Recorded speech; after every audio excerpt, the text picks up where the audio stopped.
Good evening everyone. My name is Sairam Sampatrao. Welcome to this explained video on Sudan military coup.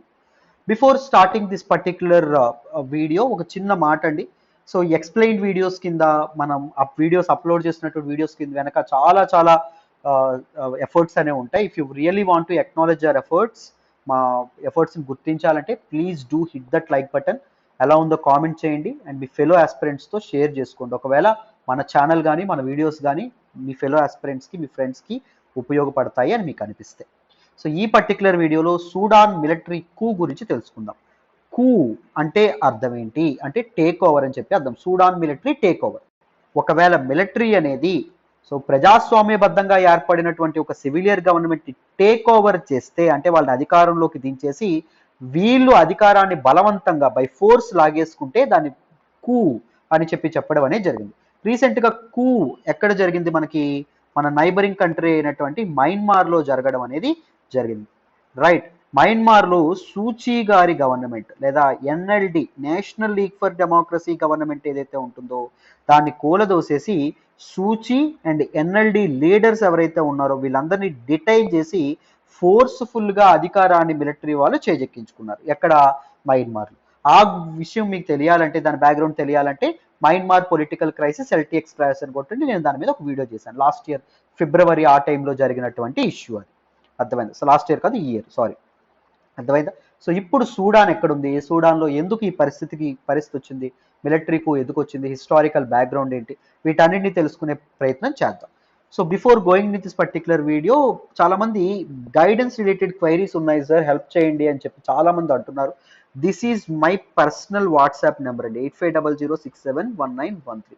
You can always contact me through this number through WhatsApp. అర్థమైందా? Phone చేస్తే కొన్నిసార్లు క్లాస్లో ఉన్నప్పుడు lift చేయకపోవచ్చు, but call back చేస్తాను. వీలైతే వాట్సాప్లో contact అవ్వడానికి ప్రయత్నించండి. ఓకేనా? రైట్. మరి సో ఈ వీడియోలోకి వెళ్ళే ముందు ఒక చిన్న అనౌన్స్మెంట్ చేసి వెళ్ళిపోదామా? జాగ్రత్తగా వినండి. ఫస్ట్ ఒక మాట చెప్దాం అనుకుంటున్నాను. యూపీఎస్సీ కరెంట్ అఫైర్స్ కోర్స్ మీకు చాలా వాల్యూ ఎడిషన్ ఇస్తుందండి. కోర్సు చాలా ఇంపార్టెంట్ కూడా. కరెంట్ అఫైర్స్ అనేది చాలా కష్టంగా భావిస్తారు. మనకి హిందూ ఒక్కటే సరిపోదు, అదర్ ఇంపార్టెంట్ ఆర్టికల్స్ కూడా కవర్ చేయాలి అంటే please join our UPSC current affairs course. Current affairs course fee present 5000 rupees మాత్రమే ఉంది. 5000కి లైఫ్ టైం వ్యాలిడిటీ ఇస్తున్నాము. సో ఇది 1వ తారీఖు నుంచి 7000 రూపాయలు అవుతుంది. సో ఈలోపే జాయిన్ అయ్యే ప్రయత్నం చేయండి. సో హిందూ కాకుండా అదర్ ఇంపార్టెంట్ సోర్సెస్ నుంచి కరెంట్ అఫైర్స్ మీకు దాని నుంచి కవర్ చేస్తాం. అర్థమైందా? క్లాసుల్లో కవర్ చేస్తాం. ఎవ్రీడే ఒక లైవ్ క్లాస్ అవుతుంది, దానిలో కవర్ చేయడం జరుగుతుంది. So make use of this opportunity and join before 1st November. And మనకు 1వ తారీఖు నుంచి అన్ని ఫ్లాగ్షిప్ కోర్సెస్ యొక్క కొత్త బ్యాచెస్ అనేవి స్టార్ట్ అయినాయి. యూపీఎస్సీ ఇన్ఫినిటీ కొత్త బ్యాచ్ అనేది స్టార్ట్ అయింది. పబ్లిక్ అడ్మినిస్ట్రేషన్, దాంతోపాటు పిఎస్ఐఆర్, ఈ 2 ఆప్షనల్ సురేష్ సార్ చెప్తారు. ఆంథ్రపాలజీ అండ్ సోషియాలజీ, ఈ 2 ఆప్షనల్స్ నేను చెప్తాను. సో మంచి నోట్స్ ప్రొవైడ్ చేస్తాం, బెటర్ కాన్సెప్చువల్ క్లారిటీ ఉంటుంది. డెమో వీడియోస్ చూడండి, శాంపుల్ వీడియోస్ చూడండి, చూసి ఒక వైజ్ డెసిషన్ తీసుకోండి. యూపీఎస్సీ ఇన్ఫినిటీ ఫీజ్ 60,000 రూపీస్ మాత్రమే, ఆప్షనల్స్ అయితే 30,000 రూపీస్ మాత్రమే. సో 1st November నుంచి యూపీఎస్సీ ఇన్ఫినిటీ 70,000 అవుతుంది, ఆప్షనల్స్ 35,000 రూపీస్ అవుతాయి. మీరు ఒకేసారి కట్టాల్సినటువంటి పని అయితే లేదు. 5,000 చొప్పున మీరు చక్కగా కట్టుకునేటువంటి ఆప్షన్ కూడా మీకు ఉంది. లైఫ్ టైం వ్యాలిడిటీతో వస్తున్నటువంటి కోర్సెస్. సో జాగ్రత్తగా మంచి ఆలోచించి వైజ్ డెసిషన్ అనేది తీసుకోండి. జాయిన్ అయ్యే ప్రయత్నం అయితే చేయండి. జాయిన్ అవ్వాలనుకుంటే ఇది Pratyusha madam number 78939995. UPSC infinity join అయితే ఏమొస్తుంది సార్? రీసెంట్గా లాంచ్ చేసినటువంటి NCERT foundation course free of cost వస్తుంది. APPSC, TSPSC, IBPS, SSC extra syllabus కూడా without taking a single penny, extra రూపాయి కూడా తీసుకోకుండా కవర్ చేస్తాం. 5,000 చొప్పున కట్టుకునేటటువంటి అవకాశం ఉంది, పే చేసేటువంటి అవకాశం ఉంది. కరెంట్ అఫైర్స్ కాంప్రహెన్సివ్గా కవర్ చేయడం అనేది జరుగుతుంది. డీటెయిల్డ్గా ఇన్ డెప్త్ కవర్ చేయడం అనేది జరుగుతుంది. డైలీ ఆన్సర్ రైటింగ్ ప్రాక్టీస్ అనేది ఉంటుంది. ఎవ్రీడే మీకు క్వశ్చన్ ఇస్తాం, మీరు దానికి ఆన్సర్ చేస్తారు. రెస్పెక్టివ్ ఫ్యాకల్టీ మెంబర్స్ కరెక్ట్ చేసి మీకు ఒక కన్స్ట్రక్టివ్ ఇండివిజువల్ ఫీడ్బ్యాక్ అనేది ఇస్తారు. లైఫ్ టైం వ్యాలిడిటీతో క్లాసెస్ అనేవి చెప్తాము. సో చక్కగా మీకు ఎంత కాలం అయితే మీరు చూడాలనుకుంటే అంతకాలం మీకు క్లాసెస్కి యాక్సెస్ అయితే ఉంటుంది. సో ఈ వెబ్సైట్లో లాగిన్ అయ్యి కూడా మీరు చక్కగా హ్యాపీగా కోర్సెస్ని పర్చేస్ చేయొచ్చు. రైట్. సో అన్ని కోర్సెస్ కూడా లైఫ్ టైం వ్యాలిడిటీతో వస్తున్నాయి. నన్ను నమ్మి జాయిన్ అవ్వండి, మీ నమ్మకం అయితే అమ్ముకాదు. సో మీరు తెలుగు స్టేట్స్లో ఏదో ఒక ఇన్స్టిట్యూట్ ద బెస్ట్ అనుకుంటారు, ఆ ఇన్స్టిట్యూట్తో మన ఇన్స్టిట్యూట్ని కంపేర్ చేయండి.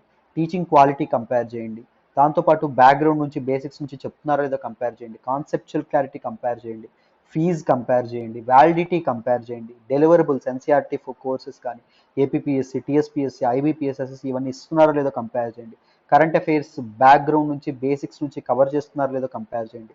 ఇవన్నీ కంపేర్ చేసిన తర్వాత వైజ్ డెసిషన్ తీసుకోండి. ఓకేనా? జాయిన్ అవ్వాలనుకుంటే పైన కనిపిస్తుంది కదా 7893899553, రైట్? సో మరి ఇప్పుడు వీడియోలోకి వెళ్ళిపోదామా? జాగ్రత్తగా వినండి.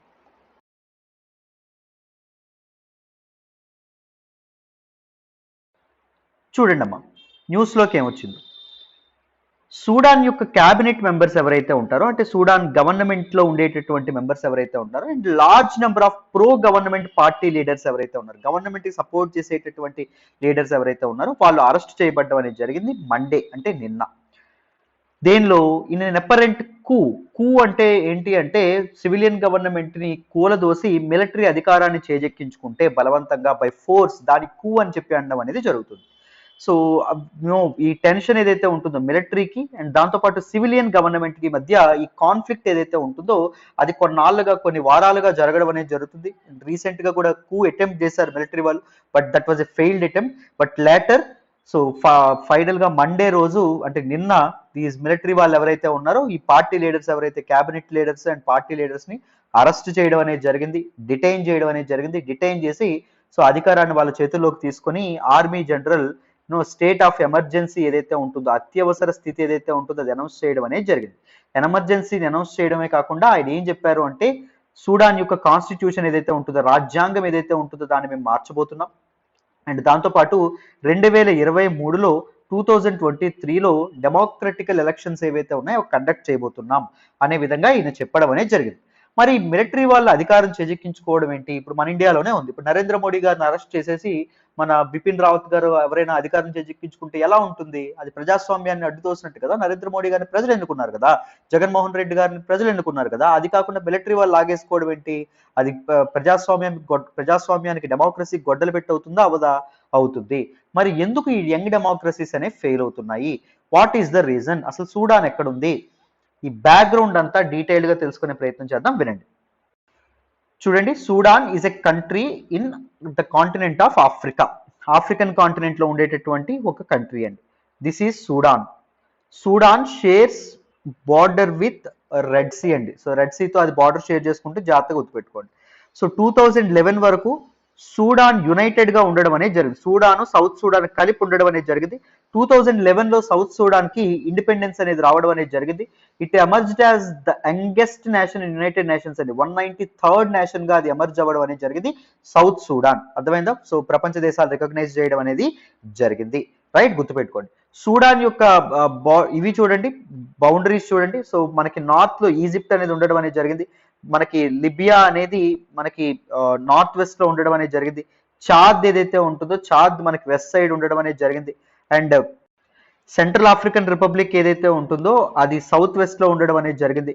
అండ్ మనకి సౌత్ సూడాన్ ఏదైతే ఉంటుందో సౌత్ సూడాన్ మనకి సౌత్ లో ఉండడం అనేది జరిగింది. అండ్ మనకి సౌత్ ఈస్ట్ లో ఇథియోపియా ఏదైతే ఉంటుందో ఇథియోపియా ఉండడం అనేది జరిగింది. మనకి ఈస్ట్ లో ఎరిత్రియా ఏదైతే ఉంటుందో ఎరిత్రియా అండ్ రెడ్ సీ ఉండడం అనేది జరిగింది. So these are the boundaries అండి, జాగ్రత్తగా గుర్తుపెట్టుకోవాలి. మరొకసారి చెప్తున్నాను, నార్త్ లో మనకి ఈజిప్ట్ ఉండడం అనేది జరిగింది, నార్త్ వెస్ట్ లో లిబియా ఉండడం అనేది జరిగింది, వెస్ట్ లో చాద్ ఉండడం అనేది జరిగింది, మనకి సౌత్ వెస్ట్ లో సెంట్రల్ ఆఫ్రికన్ రిపబ్లిక్ ఏదైతే ఉంటుందో అది ఉండడం అనేది జరిగింది. అండ్ మనకి సౌత్ లో సౌత్ సూడాన్ ఉండడం అనేది జరిగింది. మనకి సౌత్ ఈస్ట్ లో ఇథియోపియా ఉండడం అనేది జరిగింది. అండ్ ఈస్ట్ లో ఎరిత్రియా ఉండడం అనేది జరిగింది. South Sudan is a land locked country, but Sudan అనేది ల్యాండ్ లాక్డ్ కంట్రీ కాదు, జాగ్రత్తగా గుర్తుపెట్టుకోండి. సూడాన్ యొక్క క్యాపిటల్ ఏంటంటే ఖార్తూమ్. అర్థమైందా? జాగ్రత్త గుర్తుపెట్టుకోండి. సౌత్ సూడాన్ మనకి జస్ట్ ఇక్కడ ఇలా ఈక్వేటర్ అనేది పాస్ అవుతా ఉంటుంది ఉగాండా నుంచి.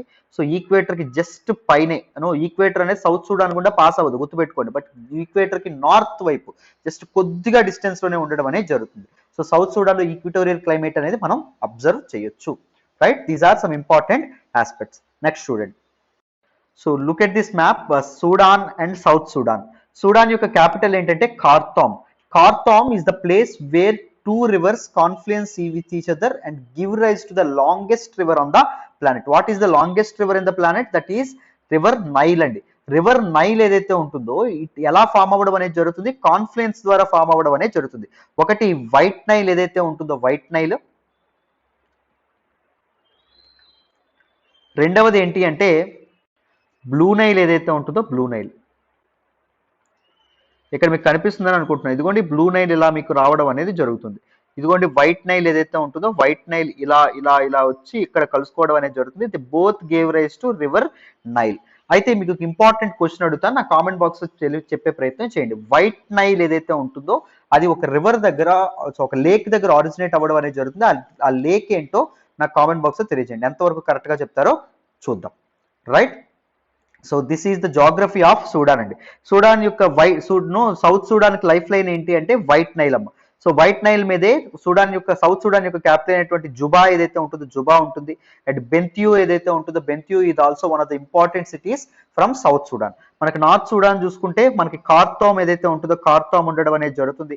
దాంతోపాటు రబాక్ ఏదైతే ఉంటుందో Rabak is also on the banks of White Nile అండి.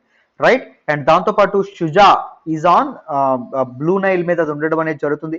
రివర్ నైల్ మీద కూడా ఇంపార్టెంట్ సిటీస్ ఉంటాయి, ఎల్దామర్ కానీ దొంగోలా కానీ ఇవన్నీ ఉండడం అనేది జరుగుతుంది. One of the very important aspects అండి. మన ప్లేసెస్ ఇన్ న్యూస్ లో ఈ సిటీస్ ఏవైతే ఉన్నాయో ఇవి మీకు రావచ్చు, అందుకే నేను చెప్పే ప్రయత్నం చేస్తున్నాను.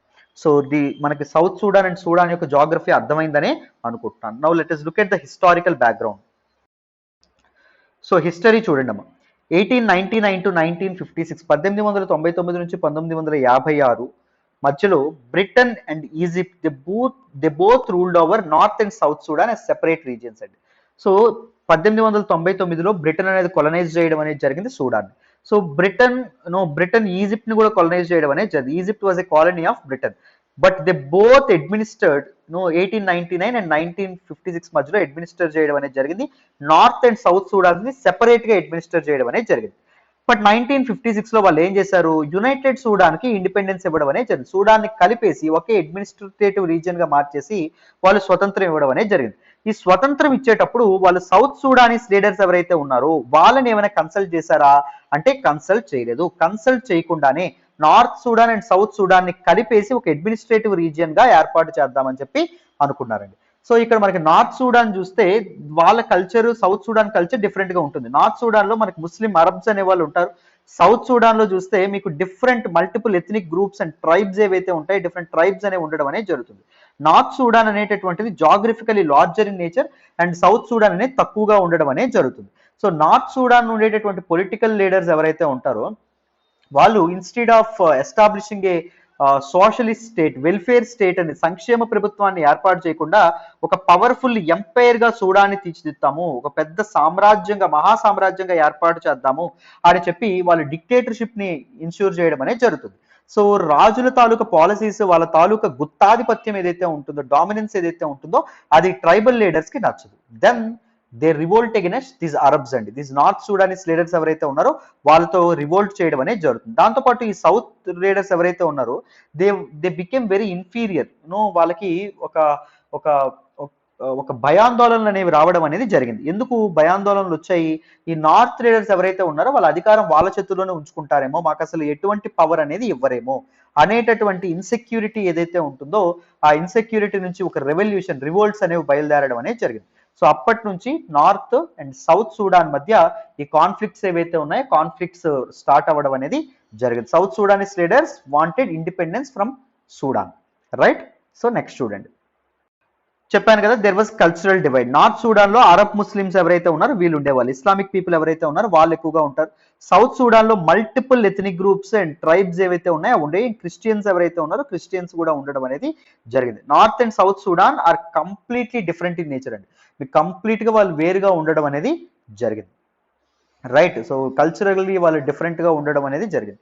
There is no way they can live together, there is no way they can live harmoniously with each other because there was cultural difference. Right, next student. Next important oil reserves అండి. Oil కూడా ఒక one of the very important point of conflict గా ఉండడం అనేది జరిగింది. So ఇక్కడ మీరు ఇక్కడ గమనిస్తే ఆయిల్ ప్రొడ్యూసింగ్ ఏరియాస్ ఏవైతే ఉన్నాయో అవి ఎక్కువ ఎక్కడ ఉన్నాయి, సౌత్ సూడాన్ లో మీకు ఎక్కువగా కనిపిస్తున్నాయి. సౌత్ సూడాన్ ఇందాక ఏం చెప్పుకున్నాం, ల్యాండ్ లాక్డ్ కంట్రీ అని చెప్పుకోవడం అనేది జరిగింది. బట్ పవర్ అనేది ఎవరి చేతుల్లో ఉంది, కార్తామ్ నుంచి పవర్ అనేది నడిపిస్తున్నారు. అంటే మనకి దీస్ లీడర్స్ ఎవరైతే అరబ్ లీడర్స్ ఎవరైతే ఉన్నారో, అరబ్ ఎలీట్ పీపుల్ ఎవరైతే ఉన్నారో వాళ్ళు ఈ పవర్ అనేది వాళ్ళ చేతుల్లో ఉండడం అనేది జరిగింది. What they are doing, they constructed many refineries in North Sudan. So oil producing areas అనేవి సౌత్ సూడాన్ లో ఉన్నప్పటికీ రిఫైనరీస్ ఏవైతే ఉన్నాయో అవి ఇక్కడ నార్త్ సూడాన్ లో ఏర్పాటు చేసి ఆయిల్ మొత్తాన్ని వాళ్ళు ఎక్స్పోర్ట్ చేసుకుంటున్నారు. సో రిసోర్సెస్ సౌత్ సూడాన్ అయితే లాభం అనేది ఎవరు పొందుతున్నారు, నార్త్ సూడాన్ వాళ్ళు ఆయిల్ నుంచి పొందడం అనేది జరుగుతుంది. అర్థమైందా? సో అది కూడా ఒక పాయింట్ ఆఫ్ కాన్ఫ్లిక్ట్ గా మారడం అనేది జరిగింది. సౌత్ సూడాన్ ఇంత ఆయిల్ రిజర్వ్స్ అనేవి ఉన్నప్పటికీ, ఆయిల్ ప్రొడ్యూసింగ్ ఏరియాస్ ఉన్నప్పటికీ చాలా పావర్టీలో, పేదరికంలో, చాలా ఇన్ఈక్వాలిటీస్ తో బాధపడడం అనేది జరిగింది. సో అక్కడి నుంచే పీపుల్ యొక్క సోషల్ కండిషన్సే పొలిటికల్ రెవల్యూషన్స్ కారణం అవుతాయి కదా. సో అక్కడి నుంచే ఒక రెవల్యూషన్ అనేది, రివోల్ట్స్ అనేవి బయలుదేరడం అనేది జరిగింది రామ. అర్థమైందా? నెక్స్ట్ చూడండి. సూడాన్ వార్స్, సూడాన్ లో యుద్ధాలు అనేవి ఎలా జరిగాయి. ఫస్ట్ సూడాన్ వార్ 1955 నుంచి 1972. అంటే Sudan independence this United Sudan independence ఎప్పుడు వచ్చింది? 1956లో వచ్చింది. 1956కు ముందే ఈ వార్ అనేది, ఫస్ట్ సూడాన్ వార్ అనేది స్టార్ట్ అయింది between north and South Sudan ఇద్దరి మధ్య. ఎందుకు అంటే పవర్ కోసం, నార్త్ సూడాన్ నుంచి పవర్ అనేది, ఇండిపెండెన్స్ అనేది సౌత్ సూడాన్ తీసుకోవడం కోసం. సెకండ్ సూడాన్ వార్ ఏదైతే ఉంటుందో ఎప్పుడు మొదలైంది? 1983 నుంచి 2005 మధ్యలో జరగడం అనేది జరిగింది. ఆల్మోస్ట్ 22 ఇయర్స్ జరగడం అనేది జరిగిందమ్మా. నార్త్ అండ్ ఎవరెవరి మధ్య? నార్త్ సూడాన్ ఏదైతే ఉంటుందో, North Sudan government and South Sudan యొక్క South Sudan People's Liberation Army ఏదైతే ఉంటుందో, సౌత్ సూడాన్ తరపున ఫామ్ అయినటువంటి ఒక ఆర్మీ, వాళ్ళ మధ్య జరగడం అనేది జరిగింది. SPLA అని చెప్పి అనడం అనేది జరుగుతుంది. వీళ్ళ మధ్య కాన్ఫ్లిక్ట్స్, సివిల్ వార్ ఏదైతే ఉంటుందో, సూడాన్ వార్ ఏదైతే ఉంటుందో అది అరైజ్ అయింది. సో ఫైనల్ గా 2005లో 2005లో ఒక పీస్ అగ్రిమెంట్ జరిగింది. ఈ వార్ లో సుమారు 20 మిలియన్ పీపుల్ చనిపోయారండి. అర్థమైందా? సో 20 మిలియన్ పీపుల్ వరకు చనిపోవడం అనేది జరిగింది. సారీ, 2 మిలియన్ పీపుల్ వరకు చనిపోయారు. 20 లక్షల మంది వరకు చనిపోవడం అనేది జరిగింది. సో అంతమంది చనిపోయారంటే చూడండి ఎంత దారుణమైన కాన్ఫ్లిక్ట్.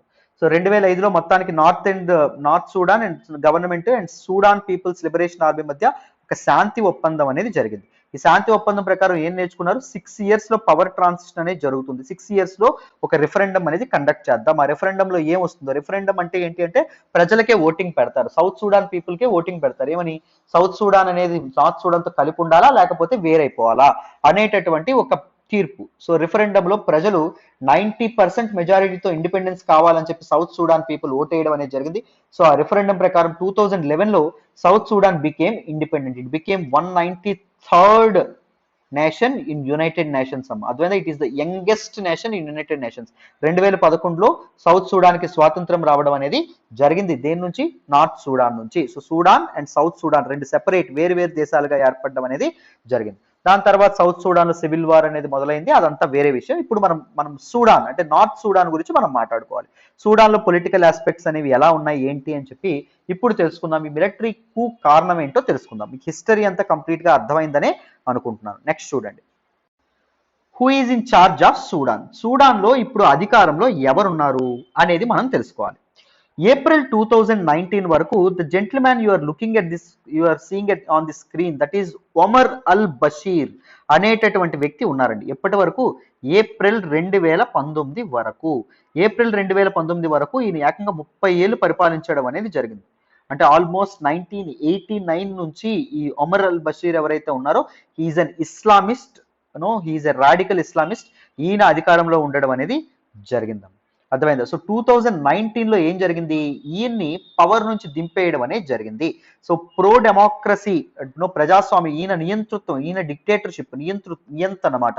సో డెమోక్రసీ వద్దనుకున్నటువంటి, నియంతృత్వం వద్దనుకున్నటువంటి వ్యక్తులు, ప్రో డెమోక్రసీ, ప్రజల చేతులకి పవర్ అనేది కావాలి అనుకునేటటువంటి డెమోక్రాట్స్ ఎవరైతే ఉన్నారో వాళ్ళందరూ ఏం చేశారు? ఈయన అధికారంలోకి దించడం అనేది జరిగింది. ఈయన popular uprising that was happened in April 2019. అర్థమైందా? ఇతను వెస్టర్న్ పవర్స్ ఏవైతే ఉన్నాయో, అమెరికా కానీ యూకే కానీ, వీళ్ళన్నీ ఇతన్ని ఆస్టర్ చేయడం అనేది జరిగిందమ్మా. ఇతన్ని కంప్లీట్ గా బ్యాన్ చేయడం అనేది జరిగింది. దీని మీద చాలా శాంక్షన్స్ ఏవైతే ఉన్నాయో అవి కూడా విధించడం అనేది జరిగింది. దీని మొత్తం సూడాన్ యొక్క ప్రెసిడెంట్ గా 30 ఏళ్ళుగా పనిచేస్తూ ఉండడం అనేది జరిగింది. అయితే ఈ తాలూకు 2019లో, ఏప్రిల్ 2019లో ఎప్పుడైతే ఈయన అధికారం నుంచి దిగిపోవడం అనేది జరిగిందో, ఆగస్ట్ 2019లో ఒక అగ్రిమెంట్ అనేది జరగడం అనేది జరిగింది. ఎవరెవరి మధ్య? దీస్ సివిలియన్ గ్రూప్స్ ఏవైతే ఉంటాయి, సివిలియన్ పొలిటికల్ గ్రూప్స్ ఏవైతే ఉన్నాయి, పొలిటికల్ గ్రూప్స్ అండ్ మిలిటరీ ఏదైతే ఉంటుందో మిలిటరీ మధ్య ఈ రెండు పవర్ అనేవి షేర్ చేసుకోవాలి అని నిర్ణయించుకోవడం అనేది జరిగింది. We should both share the power. So we should form a ruling body that is sovereign council. So Omar al Bashir ని పవర్ నుంచి దించేసిన తర్వాత సోవరెన్ కౌన్సిల్ అనేటటువంటి ఒక కౌన్సిల్ ని ఏర్పాటు చేశారు ఒక అగ్రిమెంట్ ప్రకారం. దీనిలో రిప్రజెంటేటివ్స్ ఫ్రమ్ బోత్ మిలిటరీ వాళ్ళు ఉంటారు అండ్ సివిల్ పొలిటికల్ గ్రూప్స్ ఎవరైతే ఉంటారో, ఎలైట్ పీపుల్ ఎవరైతే ఉంటారో, పొలిటికల్ గ్రూప్స్ వివిధ రకాలైనటువంటి రాజకీయ పార్టీలకు చెందినటువంటి వ్యక్తులు కూడా ఉండడం అనేది జరుగుతుంది. వీళ్ళిద్దరూ కలిపి అధికారాన్ని చేపట్టడం అనేది జరిగింది. సో ఇద్దరు కలిపి సావరెన్ కంట్రీ ఎప్పటి వరకు అధికారంలో ఉంటుంది, 2023 వరకు అధికారంలో ఉంటుంది. According to the August 2019 agreement 2023లో ప్రజాస్వామ్యబద్ధంగా ఎలక్షన్స్ అనేవి జరుగుతాయి, డెమోక్రసీ వైపు ట్రాన్సిషన్ అనేది జరుగుతుంది, ప్రజాస్వామ్యబద్ధంగా ఎన్నికలు అనేవి జరిగితే ఆ ఎన్నికల్లో ఎవరు గెలిస్తే వాళ్ళు అప్పుడు గవర్నమెంట్ ని ఫామ్ చేస్తారు సూడాన్. ఇది 2019 ఆగస్ట్ అగ్రిమెంట్ లో నిర్ణయించినటువంటి విషయం నాన్న. అర్థమైందా? So after the power of Omar al Bashir ఎవరంటే అధికారంలో ఉన్నారు, సోవరెన్ కౌన్సిల్ అధికారంలో ఉండడం అనేది జరిగింది. It had representatives from both military and civilian political groups. జాగ్రత్తగా గుర్తుపెట్టుకోండి. నెక్స్ట్ చూడండి. Have there been tensions before, మరి ముందు ఏవైనా టెన్షన్స్ అనేవి ఉండేవా బోత్ మిలిటరీకి అండ్ దాంతో పాటు సివిలియన్ గ్రూప్స్ కి మధ్య? చూడండి, మిలిటరీ రోల్ అనేది just an honorary role. Military representatives గా మనకి సావరెన్ కౌన్సిల్ రిప్రజెంటేటివ్ గా ఉన్నప్పటికీ అది జస్ట్ నామమాత్రమైనటువంటి రోలే ప్లే చేసింది. కానీ సివిలియన్స్ ఎవరైతే ఉన్నారో, ప్రజలు అండ్ దాంతో పాటు దీస్ పొలిటికల్ గ్రూప్స్ లీడర్స్ ఎవరైతే ఉన్నారో వాళ్ళు ఏంటి కంప్లైంట్ ఇచ్చేవాళ్ళు అంటే, military over reach in foreign policy. Over reach అంటే తన పరిధిని మించి మిలిటరీ ప్రవర్తిస్తుంది. ఫారిన్ పాలసీ విదేశాంగ విధానంలో వేరే కంట్రీస్ తో ఎలా రిలేషన్స్ మెయింటైన్ చేయాలి అనేటటువంటి విషయాల్లో మిలిటరీ అనవసరంగా జోక్యం చేసుకుంటుంది. అండ్ అదర్ పీస్ నెగోషియేషన్స్ లో కూడా మిలిటరీ అనేది అనవసరంగా జోక్యం చేసుకుంటుంది అని చెప్పి గవర్నమెంట్ దీస్ పొలిటికల్ లీడర్స్ ఎవరైతే ఉన్నారో వాళ్ళు మిలిటరీని అక్యూజ్ చేశారు. అండ్ మిలిటరీ ఏం అక్యూజ్ చేసింది? It has accuse civilian parties of mismanagement and monopolizing the power. So వీళ్ళు పవర్ ని మిస్మేనేజ్ చేస్తున్నారు అంటే కొన్ని రిఫార్మ్స్ అనేవి తీసుకురావడం అనేది జరుగుతుంది. దీస్ పొలిటికల్ లీడర్స్ ఎవరైతే ఉన్నారో వాళ్ళు ఆ రిఫార్మ్స్ అనేవి వాలటైల్ గా మారుస్తుంది. ముఖ్యంగా దిస్ పర్టికులర్ సూడాన్ యొక్క ఎకానమీని వాలటైల్ గా మార్చడం అనేది జరుగుతుంది. అండ్ మొనోపొలీతో వీళ్ళు ముందుకు వెళ్తున్నారు, వీళ్ళు గుత్తాధిపత్యంతో వెళ్తున్నారు, పవర్ ని సెంట్రలైజ్ చేయాలని చెప్పి ప్రయత్నిస్తున్నారు అని చెప్పి మిలిటరీ ఏదైతే ఉంటుందో మిలిటరీ గవర్నమెంట్ సివిలియన్ పార్టీస్ ని అక్యూజ్ చేయడం అనేది జరిగింది, వాళ్ళ మీద ఆరోపణలు చేయడం అనేది జరిగింది. అప్పుడు నెక్స్ట్, సో ఈ వేరియస్ టెన్షన్స్ వల్ల a coalition of rebel groups and political parties and rebel groups ఎవరైతే ఉన్నారో they have aligned themselves with the arm forces తో వాళ్ళు కలిసి వాళ్ళు ఏం చేశారు, they wanted to dissolve the civilian cabinet. Sovereign council ఏదైతే ఉంటుందో sovereign council consist of civilian cabinet and దాంతో పాటు మిలిటరీ రిప్రజెంటేటివ్స్. జాగ్రత్తగా గుర్తుపెట్టుకోండి. సో సివిలియన్ క్యాబినెట్ ని కంప్లీట్ గా ఇది చేసేయాలి, సివిలియన్ క్యాబినెట్ ని కంప్లీట్ గా డిజాల్వ్ చేసేయాలి, వాళ్ళని అధికారం నుంచి దించేయాలని చెప్పి ఈ rebel groups, other political parties and arms forces కలిపి అనుకోవడం అనేది జరిగిందాం. So authorities said September they had foiled an attempted coup. September లో ఆల్రెడీ ఒక అటెంప్టెడ్ కూ అనేది జరిగిందాం. సో ఆల్రెడీ మిలిటరీ వాళ్ళు పవర్ చేజెక్కించుకోవాలనుకున్నారు, బట్ అథారిటీస్ గవర్నమెంట్ అనేది సక్సెస్ఫుల్ గా అపోజ్ చేయగలగడం అనేది జరిగింది. అర్థమైందా? సో దీస్ పీపుల్ ఎవరైతే ఇది చేస్తున్నారో వాళ్ళు ఎవరు అంటే బషీర్ ఎవరైతే ఉన్నారో, ఒమర్ అల్ బషీర్ తాలూకా లాయలిస్ట్ అని చెప్పి చెప్పడం అనేది, ఆయన సానుభూతి పరులు ఎవరైతే ఉన్నారో వాళ్ళు pro democratic civilian party, civilian government, civilian cabinet ఏదైతే ఉంటుందో దాని నుంచి పవర్ ని లాగేసుకోవాలని చెప్పి అనుకుంటారు. Even military is in support of this particular Bashir, Omar al Bashir అని చెప్పి చాలా మంది అక్యూజ్ చేయడం అనేది జరుగుతుంది. These are the tensions between both the groups and civilian cabinet and దాంతో పాటు మిలిటరీ రిప్రజెంటేటివ్స్. నెక్స్ట్ చూడండి. Now look at what are the disagreements over. మరి మిలిటరీకి అండ్ దాంతో పాటు దిస్ పర్టికులర్ గవర్నమెంట్ కి దేని మీద డిసగ్రిమెంట్స్ అనేవి ఉన్నాయి, ఒకరితో ఒకరికి విభేదాలు అనేవి ఎందుకు వచ్చాయి చూడండి. One point of tension, the first point of tension is the pursuit of justice over allegations of war crimes by the military and its allies in the conflict in Darfur from 2003. Darfur is the western province of Sudan అండి. 2003 నుంచి ఏం జరుగుతుంది, Omar al Basheer ఆయన president గా ఉన్నప్పటి నుంచి ఏం జరిగింది, ఈయన హీఈస్ ఏ ముస్లిం అరబ్ అండి. సో ఈయన దర్ఫూర్ లో ఉండేటటువంటి నాన్ అరబ్స్ ఎవరైతే ఉంటారో వాళ్ళ మీద ఎథ్నిక్ క్లిన్సింగ్ కి పాల్పడడం అనేది జరిగింది. ఎథ్నిక్ క్లిన్సింగ్ అంటే ఏంటంటే, since you belong to A particular ethnicity you will be murdered, లేకపోతే జెనసైడ్ అని కూడా అంటారు. నువ్వు ఒక పర్టికులర్ కమ్యూనిటీకి చెందడం వల్ల నిన్ను చంపేయడం అనేది జరుగుతుంది. అర్థమైందా? సో 2003లో మొదలైనటువంటి దర్ఫూర్ కాన్ఫ్లిక్ట్, ఈ నాన్ అరబ్స్ ని అరబ్స్ ఎవరైతే ఉన్నారో వాళ్ళు చంపేశారు. ఈ ఒమర్ అల్ బషీర్ ఎవరైతే ఉన్నారో ఆయన తాలూకా మిలిటరీ ఎవరైతే ఉన్నారో వాళ్ళు ఇవి చాలా వార్ క్రైమ్స్ కి పాల్పడడం అనేది జరిగింది. అనవసరంగా ఒత్తి పుణ్యానికి నాన్ అరబ్స్ ని, అదర్ ఎథ్నిక్ గ్రూప్స్ ని చంపేయడం అనేది జరిగింది. అర్థమైందా? సో వార్ క్రైమ్స్ ని ఇన్వెస్టిగేట్ చేయాలి అని చెప్పి క్యాబినెట్ ఏదైతే ఉంటుందో సివిలియన్ క్యాబినెట్ అనేది ముందుకు తీసుకురావడం అనేది జరిగింది, because they are of pro democrats in nature. So military వాళ్ళకి మరి శిక్ష పడుతుంది కదా, మిలిటరీ వాళ్ళే కదా ఈ ఎలిగేషన్స్ కి పాల్పడ్డారు. సో అందుకే మిలిటరీ వాళ్ళు దీన్ని కోపం తెచ్చుకోవడం అనేది జరిగింది. అయిపోయింది ఏదో అయిపోయింది పాత గవర్నమెంట్ లో, మళ్ళీ ఇప్పుడు దాన్ని తవ్వాలని చెప్పి చూస్తున్నారు అని చెప్పి సివిలియన్ క్యాబినెట్ మీద వాళ్ళు అక్యూజ్ చేయడం అనేది జరిగింది. ద ఇంటర్నేషనల్ క్రిమినల్ కోర్ట్ ఏదైతే ఉంటుందో ICC is seeking trials for Bashir and other Sudanese suspects. So Bashir చేసినటువంటి వార్ క్రైమ్స్, ఈ ఎథ్నిక్ క్లెన్సింగ్, ఈ జెనసైడ్ అండ్ దాంతోపాటు సూడానీస్ సస్పెక్ట్స్, ఈ మిలిటరీ పీపుల్ ఎవరైతే ఉన్నారో వాళ్ళు పాల్పడినటువంటి వార్ క్రైమ్స్, వాటి మీద విచారణ చేపట్టాలని చెప్పి ఇంటర్నేషనల్ క్రిమినల్ కోర్టు కూడా అనుకోవడం అనేది జరుగుతుంది, రైట్. అండ్ దిస్ క్యాబినెట్ ఏదైతే ఉంటుందో ఇది ఇంటర్నేషనల్ క్రిమినల్ కోర్టుకి ఏం చెప్పింది, we will hand over the suspects, అనుమానితుల్ని మేము ఇది చేస్తాం, వాళ్ళని విచారణ చేయండి అని చెప్పడం అనేది జరిగింది. But the sovereign council okay చెప్పిందా అంటే చెప్పలేదు. నేను ఆల్రెడీ చెప్పాను, sovereign council it comprises of two things. ఒకటి ఏంటి, this cabinet, this civilian cabinet. రెండవది ఏంటి, మిలిటరీ. సివిలియన్ క్యాబినెట్ ఏదైతే ఉంటుందో ఇదేం చెప్పింది, సస్పెక్ట్స్ అప్పగిస్తామని చెప్పింది.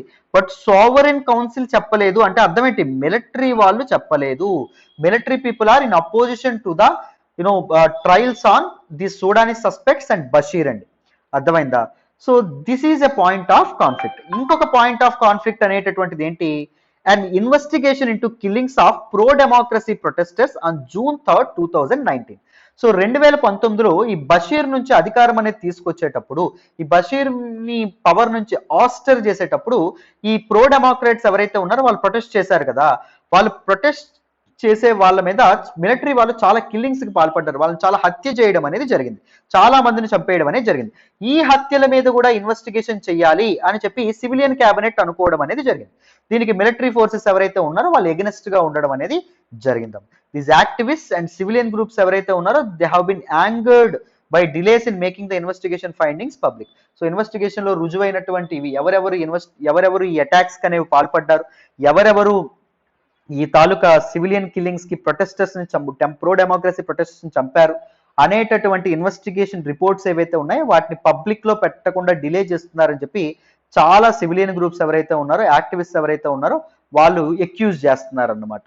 ఈ పరిస్థితుల్లో సివిలియన్ క్యాబినెట్ డెమోక్రాట్స్ వైపు ఉంది కాబట్టి మిలిటరీ వాళ్ళు ఎవరైతే ఉన్నారో వాళ్ళు పవర్ ని చేజెక్కించుకోవాలని చెప్పి అనుకున్నారు. This is the point of conflict. Complete గా మీకు అర్థమైందనే అనుకుంటున్నాను. నెక్స్ట్ ఇంకొక రీజన్ ఏంటి అంటే ఎకానమీ అండి, ఆర్థిక వ్యవస్థ పూర్తిగా కుంగిపోవడం. అది కూడా one of the important reasons. చూడండి, సో సూడాన్ యొక్క ఆర్థిక వ్యవస్థ ఎకానమీ అనేది స్లో డౌన్ అవడానికి మెయిన్ కారణం ఏంటంటే ఆయిల్ రిజర్వ్స్.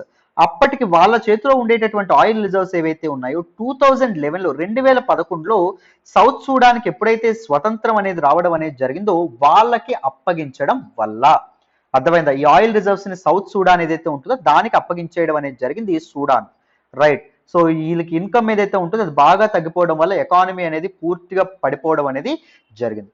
ఎకనామిక్ క్రైసిస్ ఏదైతే ఉంటుందో ఇది కూడా కరెన్సీ అనేది పూర్తిగా పడిపోవడానికి కారణం అవడం అనేది జరిగింది. అండ్ దాంతోపాటు frequent shortages of bread, food అనేది లేకుండా, ఫ్యూయల్ అనేది లేకుండా రావడం అనేది జరిగింది. సో సరిపడినటువంటి ఇంధనం కూడా లేకపోవడం వల్ల బషీర్ గవర్నమెంట్ ఏదైతే ఉంటుందో ఈ ఒమర్ అల్ బషీర్ యొక్క గవర్నమెంట్ యొక్క డౌన్ ఫాల్ కి కారణం అవడం అనేది జరిగింది. ప్రజలు చాలా కోపంతో ఆయన మీద అటాక్ చేయడం అనేది జరిగింది. డెమోక్రసీ వైపు సూడాన్ ముందుకెళ్తే బాగుంటుందని చెప్పి చాలా మంది ప్రొటెస్ట్ చేసి ఆయన పవర్ నుంచి దింపేశారు 2019లో. సో ఎకనామిక్ క్రైసిస్ కూడా one of the important reasons అండి. అండ్ దాంతోపాటు ఈ ట్రాన్సిషనల్ గవర్నమెంట్ ఏదైతే ఉంటుందో 2019 తర్వాత వచ్చినటువంటి ఈ గవర్నమెంట్ ఏదైతే ఉంటుందో that is the sovereign council ఏదైతే ఉంటుందో it has imposed several harsh and rapid reforms అండి. ఇంటర్నేషనల్ మానిటరీ ఫండ్ చెప్పినటువంటి కొన్ని రిఫార్మ్స్ ఏవైతే ఉన్నాయో అవి తీసుకురావడం అనేది జరిగింది, సంస్కరణలు. ఈ సంస్కరణలు ఇంప్లిమెంట్ చేయడం వల్ల ఏం జరిగింది, ఎందుకు ఇంప్లిమెంట్ చేయాలనుకున్నారంటే ఫారెన్ ఫినాన్సింగ్. మానిటరీ ఫండ్ ఏం చేస్తుంది, ఫారెన్ ఫినాన్స్ ఏదైతే ఉంటుందో ఫారెన్ కరెన్సీ అనేది ఇవ్వడం అనేది జరుగుతుంది. అండ్ దాంతోపాటు కొంత డెట్ రిలీఫ్ అనేది ఇవ్వడం అనేది జరుగుతుంది, అప్పు తిరిగి కట్టకుండా కొంత రిలీఫ్ అనేది ఇవ్వడం అనేది జరుగుతుంది అన్నమాట. అర్థమైంది, ఇంటర్నేషనల్ మానిటరీ ఫండ్. అందుకే వాళ్ళు చెప్పినటువంటి రిఫార్మ్స్ ని ఇంప్లిమెంట్ చేశారు. బట్ దాని వల్ల ఏం జరిగింది, రిఫార్మ్స్ వల్ల ఇన్ఫ్లేషన్, సో ఇంధనం ఫ్యూయల్ కాస్ట్ అనేది విపరీతంగా పెరిగిపోయింది. ఫ్యూయల్ కాస్ట్ అనేది పెరిగితే అన్నింటి తాలూకా కాస్ట్లు ప్రైసెస్ ఏవైతే ఉన్నాయో పెరిగినాయి. The phenomenon of rising prices ఏమంటామండి, ఇన్ఫ్లేషన్ అంటాం. సో ద్రవ్యోల్బణం ఏదైతే ఉంటుందో అది విపరీతంగా పెరగడం అనేది జరిగింది. సో మోర్ దెన్ 400% కి పెరగడం అనేది జరిగిందమ్మ. అంటే రూపాయి ఉండే వస్తువు 4 రూపాయలు అయింది. 100 రూపాయలు ఉండేటటువంటి వస్తువు 400 రూపాయలు అయింది. సో చాలా సూడానీస్ పీపుల్ ఎవరైతే ఉన్నారో వాళ్ళు పొట్ట నింపుకోవడానికి, దాంతో పాటు సరిపడా వస్తువులు కొనుక్కోవడానికి చాలా ఇబ్బంది పడడం అనేది జరిగిందమ్మా. దానివల్ల ఈ ఎకనామిక్ కండిషన్స్, ఈ డిటేరియేటింగ్ ఎకనామిక్ కండిషన్స్ ని సాల్వ్ చేయమని చాలా అకేషనల్ ప్రొటెస్ట్ అనేవి కూడా రైజ్ అవ్వడం అనేది జరిగింది. సో ఎకనామిక్ క్రైసిస్ కూడా ఈ మిలిటరీ కూకి ఒక కారణం అని చెప్పొచ్చు. ఇంకొక ఇంపార్టెంట్ రీజన్ ఏంటి అంటే యుఎస్ యొక్క శాంక్షన్స్ అంటే ఆంక్షలు. యునైటెడ్ స్టేట్స్ ఏం చేసింది, వీళ్ళ మీద ఆంక్షలు విధించడం అనేది జరిగింది. అంటే సూడానీస్ ఎక్స్పోర్ట్స్ ఏవైతే ఉన్నాయో అవి కొనకుండా, ఎవరు తీసుకోకుండా ఇలా చేసింది. ఎందుకు చేసింది, ఈ బషీర్ గవర్నమెంట్ ఏదైతే ఉంటుందో, ఒమర్ అల్ బషీర్ టైం ఏం జరిగింది, మనకి దఫూర్లో 2003 నుంచి అటాక్స్ అనేవి జరగడం అనేది జరిగింది. ఎథ్నిక్ జెనసైడ్ అనేది జరగడం అనేది జరిగింది. సో గవర్నమెంట్ ఏ చర్యలు తీసుకోవట్లేదు, ఎథ్నిక్ జెనసైడ్ కి, నాన్ అరబ్స్ యొక్క కిల్లింగ్స్ కి గవర్నమెంట్ సపోర్ట్ చేస్తుంది. ఒమర్ అల్ బషీర్ అనే వ్యక్తి సపోర్ట్ చేస్తున్నాడు.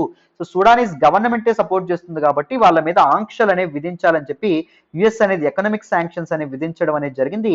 ఈ ఎకనామిక్ శాంక్షన్స్ వల్ల కూడా ఏం జరగడం అనేది జరిగింది, సూడాన్ యొక్క ఆర్థిక వ్యవస్థ ఏదైతే ఉంటుందో అది కోలుకోలేని దెబ్బ పడిందండి.